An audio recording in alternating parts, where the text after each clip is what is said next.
Today, we are presenting before you a political scientist who is considered to be an authority on South Asian historical scenario, particularly on Pakistan and India. His name is Professor Ishtiaq Ahmed, who is a sound scholar and has won accolades on several books he has authored. Professor Ishtiaq Ahmed, we have the pleasure and prestige in inviting you to our Satrangi Rainbow channel. I'm delighted to be in the Sabrang program of yours. Thank you, Professor Pallan. Thank you so much. First of all, Professor Ishtiaq Ahmed, I like to extend my congratulations on the recent conferment of Peace Prize on you. Well, it's actually an organization based in Islamabad and with a branch in Brussels, which has conferred on me the honor of being an ambassador of peace Right. in Sweden. And I don't know anything about them. I suddenly got this message that we need your details because we think that you deserve. We have been watching your peace activities. So I very humbly accepted that peace prize. And so that's it. Thank you so much for the felicitations you have offered, Professor Saab. Thanks, sir. Thanks, sir. So, Professor Ahmed, as everybody knows, that Indo-Pak relations have been festering like a sore thumb since 47. Is there any True. glimmer of hope for cozy relations between India and Pakistan in the near future? The near future can be tomorrow or it can be far beyond anything we can describe as a near future because it all depends on those who have power and responsibility deciding to bury the hatchet of the partition horrors, except that historically this outcome is what took place. In 1947, all parties involved accepted it. It was not the best solution. I think India should have remained united, Right. and that would have made India more secular, more pluralist, and more representative. So the partition, the way I see it, is also the partitioning of Muslims of the subcontinent. This idea has to be appreciated, and many Muslims were against the partition from a purely Islamic point of view. That you Right. are going to divide this community of 1,000 years. For 1,000 years, Muslims have been in the subcontinent. 95% of us are converts from the local stock, you Yes. know. Right. So our ancestors were the same as the ancestors of the Hindus and Sikhs and so on. Yes. Some 5, 7, 8% have their ancestors coming from outside. So what? They came and they made India their homeland. So they are as much Indians as the earlier tribes who entered the subcontinent down the millennia. We know for a fact that the local people here were subjugated by people who came from outside and established their rule. It is too well known. Of course, in India, there is a revisionist theory that it is from India that people migrated in all directions. Some did, like the Roma people, you know, uh, the mm, what are they called? Khana Badosh people. They started leaving India at some point, but most of the time, India received waves of people coming, not always for conquering India, but for seeking refuge here Right. down the centuries. Among them, you also have a set of invasions by Muslims who came here, became part of India, and they are as much a part of India as anything else. Right. Some people saying, I've heard these right wing people saying that Islam and Christianity do not belong in this soil. Well, that's very strange. Now Hindus are making fantastic uh, mandirs, temples all over the world. There is a temple recently constructed in, I think, Dubai or Abu Dhabi. And then in America, there are many Hindu temples being created, and there is a strong diaspora Indian community settled all over the world. They also at the same time mention the Chole dynasty, which went into Cambodia and created their own empire there. So the right wing populist people, or I would say third rate sort of characters, are trying to create a wall between Hindus and all others, Right. Right. especially Muslims and Christians. Huh? You are right, sir. You are right. This was not the idea of those who founded this state, Indian state. Right, For sir. them, what had happened in the past was a fact, and everybody who felt that India was his homeland was welcome to that. I think that was a grand idea, that was a great idea, Right, sir. and they tried their best that partition should not take place. But it's the British who first promoted Jinnah and then gave him a Pakistan of their choice. Not what Jinnah wanted, but one of their own choice to use Pakistan later You're right. in Cold War politics. I Right. have written this in many of my books and Yeah. so on. But Yes. you know what is happening in India now? What has happened in Pakistan is we have destroyed all that by a falsification of history. Right. Now in India they are doing the same Same. through Yes. these uh, Re. unqualified Yeah. popularizers. Yeah. So Rewriting that's the history by tragedy. Yeah, Romila Thapar or somebody. Yes. yeah. They are now trying to uh, find everything wrong with all others except whatever they think is Yes. Sanatam Dharam. Yes. Sanatam Dharam. Sanatam Dharam. Yes. I say, Yes. yeah, Sanatam Dharam is great, Yes. but But let others live also. let others also live. Yeah. This is Yeah. what you say is great about Sanatam Dharam. Yes. So why do you now make Sanatam Dharam into Hindutva? Right. Let it be Sanatam Dharam. Right. Ah, Right. Sir. yeah, So, yeah. so Professor Ishtiaq Ahmed, since I have been a student of literature, Gee. so I happen to read so many books on partition, as that was my deep Hmm. interest and passion. So books like Band in the Ganges, then Train to Pakistan, then Azadi, so and also Freedom at Midnight. But what Hmm. I and most of the poets have also waxed eloquent and pessimistic about Hmm. the partition, and you know Yeah, that. yeah. Hmm. But nowadays, what irks me that not much of literature is being written on this issue of fruitful and intimate relations. Don't you think that there is a cocoon of complacency among the social milieu? Of course there is, sir. In Pakistan, such literature was never encouraged because it went against the two nation theory and against the division of India to create Pakistan. But people still did write, even in Pakistan. Yes. And in India, where the partition literature is very rich, written in the 40s and 50s and into the 60s. But now we have these people who have turned it into a propaganda device. Right. Uh, Right. and so things are in a very bad shape Right. uh, in both parts. I mean, in both India and Pakistan, it's a very sad sort of situation. Although Mian Nawaz Sharif, who has returned to Pakistan, has indicated that he would like to have good relations with India. Yes. But now the Indians say, why should we have good relations with you? Right. You export terrorism, you disturb us. Right. And I say the Indians are absolutely right.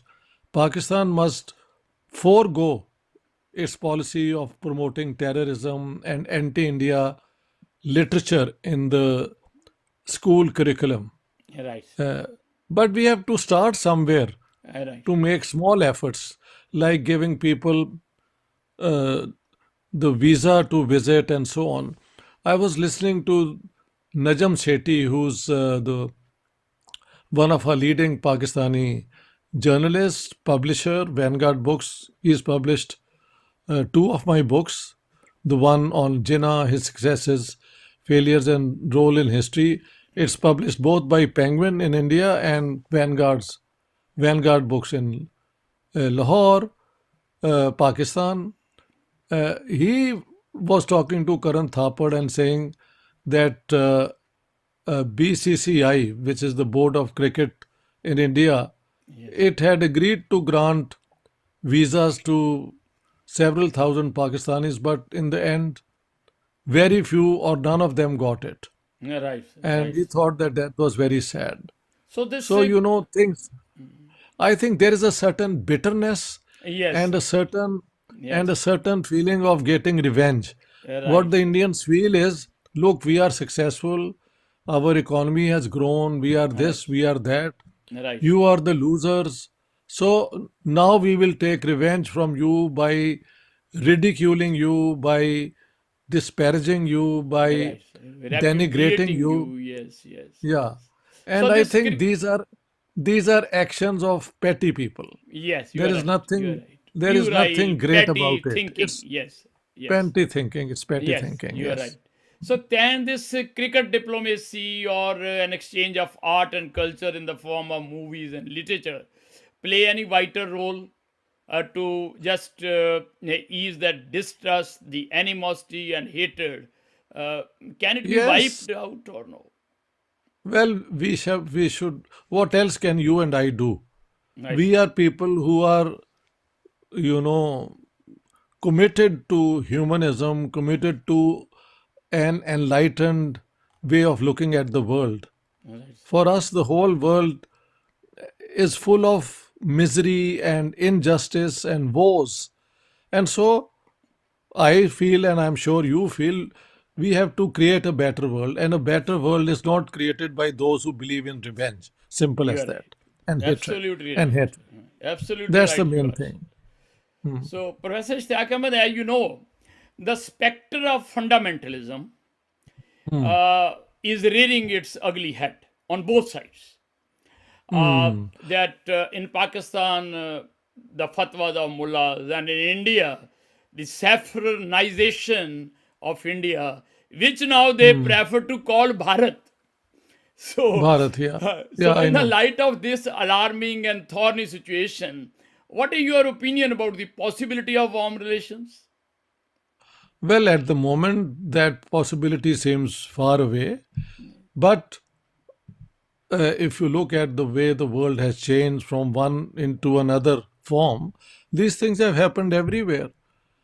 Place yourself uh, in the first half of the 20th century and see two world wars were fought by Europeans. And then came the European Union, and peace has been established. Of course, now the Americans, through their expansion of NATO, have antagonized Russia. So there is a war in Ukraine going on. Very sad. So these things keep on happening. Yes, There is a world living in peace which doesn't suit the uh, arms industry. you are right. Promoting war, conflict is also a way of making money. Yes, You have all these places where you have exhibitions of the latest weapons and all. I consider such exhibitions only an indication of how evil we are as human beings. right, sir, right. Yeah, you want to sell your latest instrument to kill people. Right. So I think intellectuals with a social commitment, with a a progressive mindset, must continue pointing out all that is going on in this world and which is wrong. That's all we can do. We have no power except the power or the ability to give reasonable, uh, fair, uh, uh, ways of resolving conflicts and living in peace as human beings. What Right, can sir. we do more? Ji. Right, sir. So, Professor Ishtiaq Ahmed, let me dial back to the pre-partition days. Hmm. Sometimes I don't want to, but sometimes I want to recall what role Jawaharlal Nehru and Muhammad Ali Jinnah would have played to keep India and Pakistan intact. Well, I don't think this is a propaganda that Nehru wanted the partition of India. It's absolute trash. It is a propaganda carried out by Aisha Jalal and her Right, ilk in right, sir. Pakistan. And in India, the right wing party, BJP, and others have been saying the same. Whereas there is no doubt that Jinnah wanted the partition of India and worked towards it and finally got it. Nehru did not want the partition, and till the very end he tried to prevent it, but he could not because of the British finally deciding that a partitioned India with Jinnah in control of Pakistan would be more pro-Western than an India under Nehru who wanted to remain have an independent foreign policy, which he did.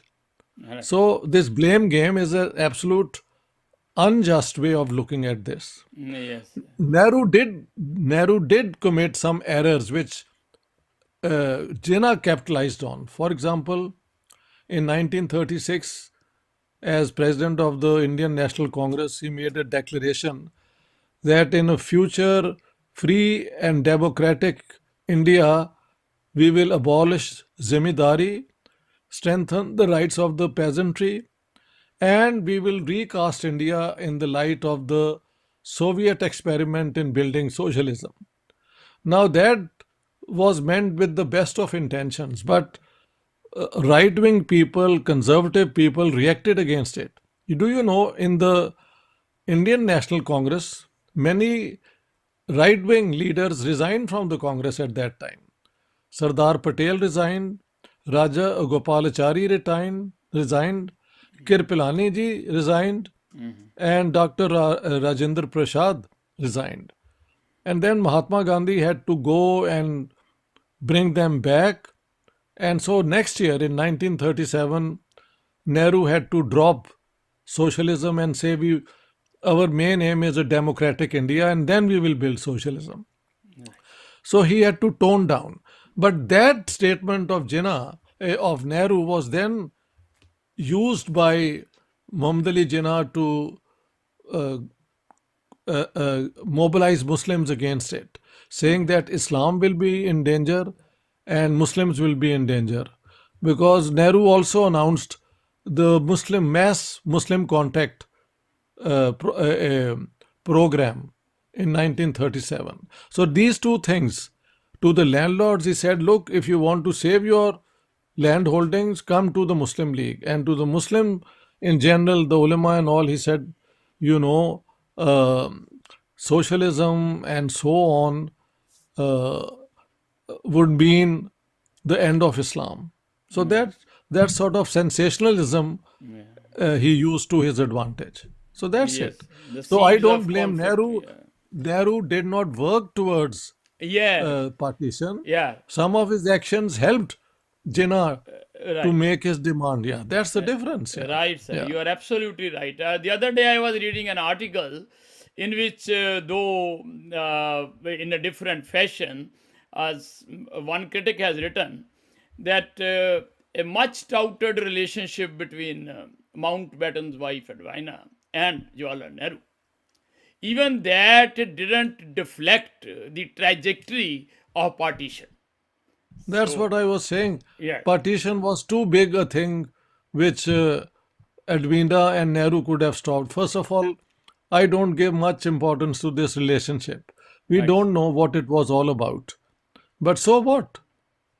It Yes, couldn't stop uh, the partition from taking place. exactly, sir. Actually, when Mountbatten came, that partition became a fact. Yes. So, so I mean, and Mountbatten was acting in British interest, not in uh, Congress's interest. This is what people misunderstand. Yes. Yes. Yeah. So you have clarified that in your books also.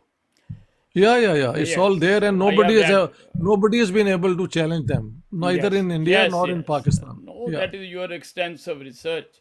So, Professor Ishtiaq Ahmed, just two questions more. So much water has flowed down the Ganges after partition, and the garrison state of Pakistan, and the equally antagonistic and rigorous and regressive postures taken by India. Will that allow that oxygen of fresh understanding in the suffocate relations? You have Not answered at the this question moment. before also. Yeah. So why we pose this question again? I don't think we posing this question makes our talk more interesting. I've already answered that. Yes. At the So, moment, the situation is not very conducive, but we have to keep on questioning such a posturing, and hopefully things will change for the better. yes. So, many resolutions, numerous presentations, and treaties on the fate of Kashmir. They have been trampled upon by the Western interests, everybody knows. So, still, there no hope seems to be lurking in the foreseeable future. So, Yeah. now, lastly, Okay. please guide us that what sincere effort should be made according to your No, no, I mind. think people like the programs you do and I do with others, we should keep on pointing out the need for Indian and Pakistani people to come together. Terrorism has to be abolished from this region. Instead, we have to build trust and friendship and work towards another type of subcontinent where two states, three states, four states in the subcontinent can return to the SARC charter Right, and work for peace and prosperity. That's right, it. right, right. So we are on the same page. So, in the end, Professor Ishtiaq Ahmed, I'm really grateful to you for the precious time you have doled out to us and the enlightenment you have provided by your wealth of research and scholarship on South Asian history and culture. So, one must go to your books who wants to have a very prismatic and clear and crystal clear idea about Pakistan and India. Thanks very much, Professor Ishtiaq Ahmed. Thanks for your time. Thank you very much, Professor Palan. Thank you so much, Rajesh. Thank you so much. All the best. Thanks.